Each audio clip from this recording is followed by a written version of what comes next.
அண்ணா பேரு இல்ல பேரு உங்க அப்பா பேரு எம் பன்னீர்செல்வமா? இப்ப எதுக்காக போட்டி போடுறியா? சுயேட்சையாவா? வந்து போயிட்டு போடுவாங்க.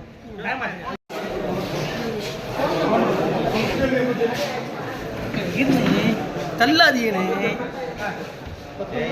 சரணானே. சரிப்பா நான் ஓடிட்டுப்பா. பையன் வாங்க பையன் வாப்பா.